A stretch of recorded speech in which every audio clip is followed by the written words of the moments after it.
so. Okay, yes, Hey, what's up, y'all? Hey. We're going to give some people some time to get in here. Hello.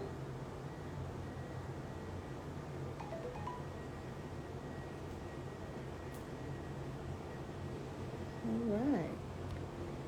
That didn't work. Let me do it again. Do it again.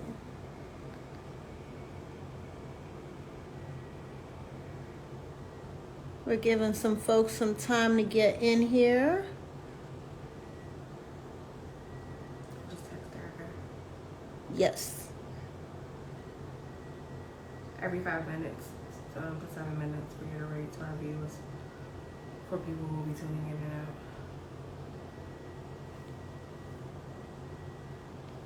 This is the one time when Yeah, it's right. It's over.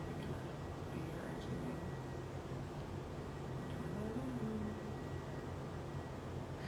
we got a long name, y'all. Hold on. We just trying to make sure that we let y'all know who we are if you don't already know. the end. Okay. This is when long nails. Woo! I am going as fast as I can, y'all. Y'all can see all up in my face. Okay. Is it spelled right? Yes, it is.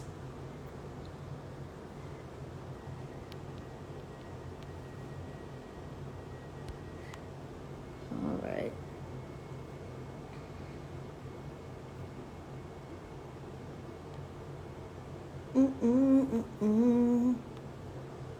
We should have some bad music. Yeah, you know, I didn't even, you know, because it is a vibe. Let's see what Chloe and Holly can do for us. Yes, I love a good Chloe and Holly. Yes. Comment below what your favorite turn up, you know, or vibe music is. Right. What's your favorite vibe music right now? Yeah, we got vibes all the way around. Yes.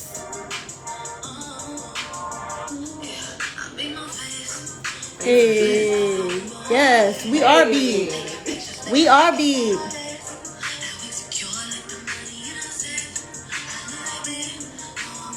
Hey. All right, I think we almost ready. Are we ready? Yeah. It's pinned. It's in there. It's pinned though. All right. Yes. All right. Enough of the music. Back to, you know, the real stars at hand. Yes. Well, my name is Kel. my name is Anna. And we are doing the IG takeover For DC Now events. Yes. We are together, Cognac Cupcakes and Conversations. You can see our logo here. Yes. And today, we just want to bring attention to, you know, a lot of stuff in the media is going around about protecting our girls and just the Black woman in general. And so we just want to bring light to protecting our girls, protecting our curls, and protecting our world. Yes, ma'am. Yes, ma'am. Okay, so we have a special guest that's going to be joining us for this IG Live. Now, you may have heard about this organization if you watched Insecure, and was looking for LaToya, or even The Shy. Okay, so we have Black and Missing Foundation joining us today. And we have the CEO. Her name is Derica. She'll be joining us. So we're actually going to go ahead and get her She's ready. up in here, you know. But, you know, comment below. Comment the face. melanated face. If you are here to protect our Black sisters, okay? You know, and learn different ways to protect them from sex trafficking, from the Tory Lanes of the world. Yeah. You know, all that. Let us know, and I'm gonna just put it here so y'all know what I'm talking about. Yeah. Comment a Black sister below. Okay, so yes, we're gonna go ahead and bring Derica on in. Let me go ahead and wave to her. Hey, girl. Hey, girl, hey. And I promise y'all, we are not remedial with IG Live. This was Honestly, this ring light got me blind, okay? Okay. All right, so we're just waiting. Yes. So we're really, really excited. As she said before, if you are new to Cognac Cupcakes and Conversations, we are more than just a podcast. We actually started off with doing benefit panel discussions where we did a little bit of an event with a twist. You know, we always like to highlight the art of conversation, and we always want to like uplift our community. Yes. So we always like to partner with different organizations that are near and dear to our heart so that we can come together as a community, which we'll talk a little bit about how the importance of a community is. Yes, especially on this particular topic. But yeah, what we like to do is entice y'all with the cognac, because we love a cognac. Yeah. As well as cupcakes, because, you know, we got to get, yes. We're foodies. You'll hear on our podcast, if you listen to it, we always talk about what we eating on or what we sipping on, you know, just to continue the vibes or whatever. So Derica, come through. We just invited you. Let me see if I can invite her again. I think that might have gotten her that time. But yeah, and so you can see we have our little shirts here. Oh, Hi! Hello, ladies. Hello. Thank you. We're going to turn that volume up just a little bit so Yes. we There we can go. hear you good. Yes, We yes, can hear yes. you. Yes, ladies. Look at you all looking beautiful. Beautiful Look black at you. sisters. Yes, Black Queen. Yes. Yes, I love a good color. Yes, too. her is popping. Her melanin is flawless. Yes, yes, Thank yes. you. Thank you. Yeah, so like we said before, we were introducing you, Derica, but we want you to go ahead and introduce yourself and tell us more about Black and Missing Foundation. Okay, thank you. First and foremost, thank you for using your platform to help us spread awareness about this very important topic. I am Derica Wilson. I'm the co-founder of the Black and Missing Foundation. My sister-in-law and I founded this organization 12 years ago. My background is law enforcement. Natalie is in public relations, and those are the two critical professions needed in finding our missing. So when we started the organization 12 years ago, there were 30% of missing persons in the United States were of color. That number has increased to 40%. And the inspiration behind the organization was a young lady by the name of Tamika Houston. She went missing from my hometown of Spartanburg, South Carolina. And Natalie and I, we read up on how her aunt struggled to garner local coverage, much less national coverage. And months later, Natalie Holloway disappeared. And of course, her name became a household name. So we decided to do something, started researching to see, is this really an issue in our community? And why not us? Why not make a difference in our community to help us find us? That is a really great question. I think that's all of our questions to like the whole audience as a whole. Why is it that when a Black or brown sister or brother goes missing that we don't get the same type of media coverage as the white folks? And because you are trained in being in the law enforcement, you could probably give us a little bit more insight as to what the psyche behind of why we're not cared for is not, you know, being highlighted as much. You know, it's twofold. From a law enforcement perspective, oftentimes when our children go missing, they like to label them as runaways. Runaways are not receiving the Amber Alert. A lot of times they don't even want to take the police report. You know, they kind of brush it off. Oh, they just went to cool off, or they're hanging with their friends. And there's no sense of urgency with that. And when it comes to missing men and women, oftentimes they like to associate their disappearance with some sort of criminal activity. And it really desensitizes the case that, you know, this person is missing. You know, this is someone's mother, father, brother, sister, aunt, uncle, you know. So we have to dismiss everything in that, you know, what's happening in that background. That person is missing, and we need everyone looking for them. And in terms of the media, you know, we need more diversity in the newsroom.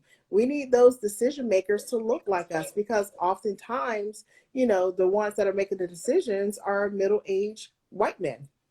And they're saying our stories are not sensational enough. So we really need to change the narrative. And Natalie does a great job with, you know, communicating and partnering with, you know, our media partners to get our stories out there. Yes. Exactly. Yeah. And I love the fact that you guys both had prior experience for you, law enforcement, and for Natalie in public relations, which Kel brought up before, how important that is to this particular issue in our community. And so, speaking of our community, how do you think that Black and Missing has helped find missing loved ones and bring closure to their families? Well, since we started the organization, I'm proud to announce that, we have helped reunite or bring closure to over 300 families. And we Wow. still Yeah. have we still have a long way to go. I mean, there are hundreds and thousands of families that are dealing with the unknown. I think it's very important for people to understand that it's not the sole responsibility of, one particular group. It's all of our responsibility. It's law enforcement. It's the media. It's the community. We all play a vital role. We always tell people, especially in our community, you see something, say something. I know we are boots on the ground. And when we started the organization 12 years ago, we hit the ground and we went to our communities and we distribute flyers. And it was interesting, communicating with our people in the community. They were unaware that people were missing because when they turned their televisions on, they didn't see anyone that looked like them. And so Representation. no representation, absolutely. So what we're doing is just changing the narrative, and we can't always wait on the 5 and 10 o'clock news cycle. Social media has been a blessing. It's been a curse. We utilize social media to get these stories, the flyers, the profiles out there quickly, but then you have these pedophiles preying on these children, boys and girls, as well as men and women. We've had a lot of people fall victim, with these online predators, especially during this pandemic. Now that we have so many children that are distant learning and they're at home. So, it's very important for us to be very mindful of what's happening around us. I have a two-part question to that. I know that you mentioned with the as Lord, I just forgot my question that fast. Didn't even have no cognac today. Didn't have no cognac. But this is straight water. But shoot, oh yeah. Watermelon sugar. No. You so hopeful. I was gonna ask you, okay, yes, I got it back. Okay. What is the likelihood of you actually finding the families alive? Mm-hmm. Time is of the essence, so we try to get that information out there quickly as possible. Someone out there knows something. We've had a lot of successful cases where families have been reunited, but it's very important for people to know that person who went missing is not the same person that returned home. You don't know what that person endured while they were out there. You don't know if they were mistreated. And so, it may sound cliche to say, that's the easy part, but it really is. The easy part is finding them. It's that long-term aftermath is what families really struggle to deal with, because there's gotta require counseling, therapy session. You just don't know. We've had, many cases where some of the victims return home and they try to commit suicide. So Right. I think all of us rallying around, these families become part of our family. And so once they're found, we still keep in contact with the families because we know that it's a struggle. And I'm glad that you mentioned that, especially with the psyche that it plays on the mind. Do you guys provide any sort of resources for mental health?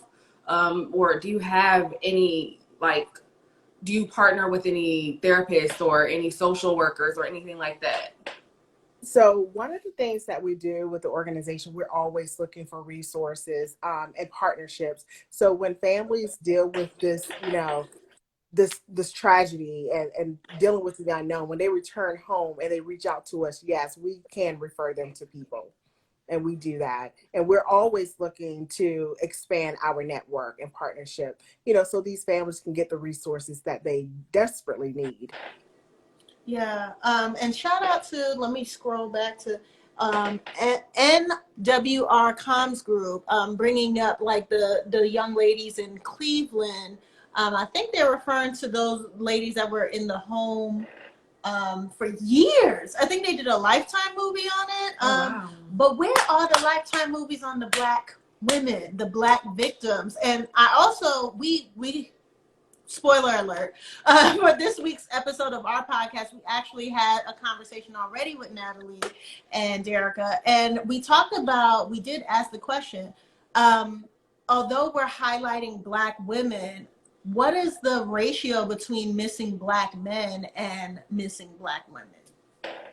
So when we started the organization 12 years ago, we get our statistics from the FBI, and in 2008, there were more missing Black men than there were Black women in the U.S. That's so And, surprising to me.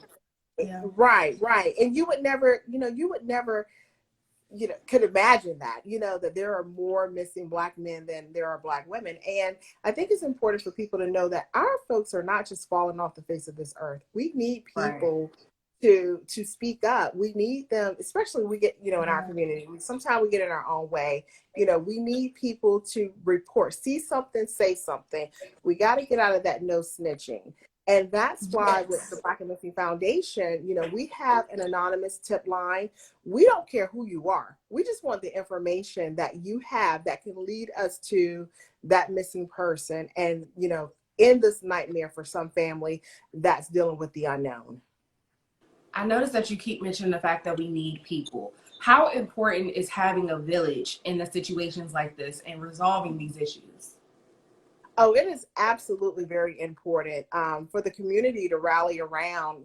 As I stated earlier, this is not the sole responsibility of law enforcement and the media. It's the community, law enforcement, and the media. Like, someone out there knows something, and we need everyone to come together. So if there's someone missing in your neighborhood, simply going out, distributing flyers with the family, posting them up, conducting the searches with them. We need our faith-based communities to get involved. They're the pillar in the center of our community. We need them to have these social justice ministries to go out there and help these families, post up these flyers, conduct. That's a great call to action. Yes, it is. Yes, it is. So I'm calling. I didn't even think about the churches. I'm calling the faith-based communities out. They are right in the center of our community. And you know what? Sometimes they won't come to us, so we got to go to them. Yep. We have to go to them. We got to meet them where they are. Wherever we can spread the awareness, we have to go where they are.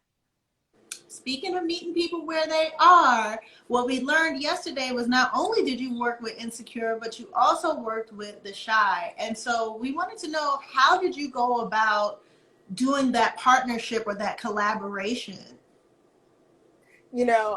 My background, again, I deal with the law enforcement aspect, and Natalie, she's good at working with our media partners. But I am a huge fan of The Shy from the first season, and I was really moved at the way this show was put together. And we have to give kudos to the entire staff. Burgundy Baker, she was the young lady that played in Keisha in The Shy, who was abducted, and she has been very instrumental in using her platform to help us. She's sharing our flyers. She's reposting. Thankfully, Burgundy and her castmates, they ended up doing a PSA for us. A call to action, having people to rally around to support the movement, the Help Us Find Us movement, because it's all of our responsibility. This right here is bigger than Natalie and I. This right here is a movement. And I know right now that our goal is to reunite all of these families. We will never see that in our lifetime, but what we're trying to do is lay the foundation for future generations to continue to carry the torch, so these families can have someone and an organization to lean on. With the elections coming up very, very, very soon, yes, what do we need to start looking into or asking our legislators and our U.S. representatives to actually do? Like, what can we do more? Or what can we put as far as an expectation for our leaders? First and foremost, people need to register to vote. If you're not registered to vote and you're not exercising your right, you don't have anything to say. It starts with our local election. So when you're looking at, the racial inequality, with the police departments, with the judges, it starts with your local election, not just the presidential election. Oftentimes people are asking us, well, why do we have to wait 24 hours before we can report our loved one missing? Well, that's That's a great because you question. guys are not fighting to change the laws in your respective jurisdiction. It starts at the local level, and we need everyone to get out there and vote so we can have these stiffer laws for these predators that are luring our kids on social media for human trafficking. There's a correlation between missing persons and domestic violence. We have to really get involved, but it starts with us. That's where it starts. It starts with us and exercising our rights. It's very interesting that you said that as well, especially with the human trafficking. I'll be the first one to tell you, I didn't really think that human trafficking was a thing in this area until recently, like within the last couple, like maybe 5 years. And more, I'm hearing about it every day. And it just takes me back to, having those conversations with our family members of awareness. And me being a mom, I know that I grew up with the same type of mindset of, talk to the strangers, be nice. We got to be courteous. You got to, have Southern hospitality. For those type of parents out there, or just anything to the parents out here, what would you kind of recommend, or what are some of the things that we should be more aware of or teaching our children? First and foremost, parents, and this message is directed to the parents and grandparents, stop being your children's friend and be their parent. Be that. Say it again for the people in the back. Let me say it again. Let me repeat that. Stop being your children's friend and be their parent. Be that nosy parent. Get all up in their business, okay? Because it can save their life. You need to know who they're communicating with online, on these gaming systems, especially nowadays with these kids learning virtually. Oftentimes people think that all of these abductions is someone pulling up in a white van, snatching a kid off the streets. Right. Now, don't get me wrong, that happens, but this day and time with technology the way it is, it's that grooming process on social media platforms, Snapchat, Facebook, Instagram, TikTok. They are living in all of these platforms and they are preying on your children. They are inside your home without even stepping through the front door. Exactly. So, and that's so chilling the way you say that. It's so chilling to hear it that way, but it's so true. It really is. It really is. And we see this all the time. We just had a case in New York last week where this young lady met a guy online and he arranged for someone to pick her up. And when she got off of work, she was picked up in New York. She ended up being found in Delaware. And, this young lady's going to have a long road ahead of her, because... Oh, she was alive. I know, right? That was my first instinct. Unfortunately, I thought but it's still yes. Very scary. Yeah. It really is. Yeah, she was a lucky one. Not everyone is lucky. But she was a lucky one. But that just shows the power of social media. It shows the power of everyone being involved and sharing the profile, because when our family reached back out to us, they were so overwhelmed with joy that we were able to get that information out there and someone recognized her and reported it. Wow. Well, that is a beautiful story. Yeah. And we want to say thank you so much for actually spending time with us and, sharing your resources with us and sharing this information, which is very, very vital. Starting this business altogether. But in order to keep a business like this going, you definitely, I want you to speak about, and not be shy about donations. What you mean? Tell the people that are watching this right now about how this type of foundation works and operates. So Natalie and I, we are both full-time employees. We work full-time jobs. And Black and Missing is a full-time job. We do not take a salary from the organization. Every penny we get goes back to the families. whether it's flyer distribution, burial expenses. Unfortunately, we have cases where the missing loved one has been found deceased, so we assist with that. Reunifications, shirts where they can all be uniform, private investigations. I mean, we are oftentimes we're these families' last hope. And so we want to make sure we're giving our community something that they've never received before. That's that awareness and just being that bridge, to help them get over. And so we need funding. We absolutely need funding. We fund the organization, and then we have donors that will provide donations, and we give it all back to the families. But we have a campaign going on right now for our 12-year anniversary. 12 for 12. $12. Donate $12. Y'all can do that. That's Uber Eats. Mm-hmm. That's, that's your socks. That's a bottle of cognac. Yep. You can do it. For a great cause. Well, before we let you go, we did get one question from Greatness I Am. Let me see if I can post it. But it says, what are some signs families can notice if their child has been missing or engaging with an unknown person? Well, one of the things that we encourage parents to do, especially with these kids always on social media, is to create a fictitious account in the opposite sex of your child. You will be pleasantly surprised of how much information they share with total strangers online. And so that's number one. Number two, look at the behavior. If you see a change in the behavior, if they become distant, and your child. So if your child is normally happy-go-lucky and, always talking, bubbly, smiling, and then they're reserving to themselves, you need to see what's going on. And I really think that as parents, we have to have those uncomfortable conversations with these kids, at the dinner table. Leave the cell phones and all the smart devices away and talk. And this is not a one-time thing. You need to talk to your kids.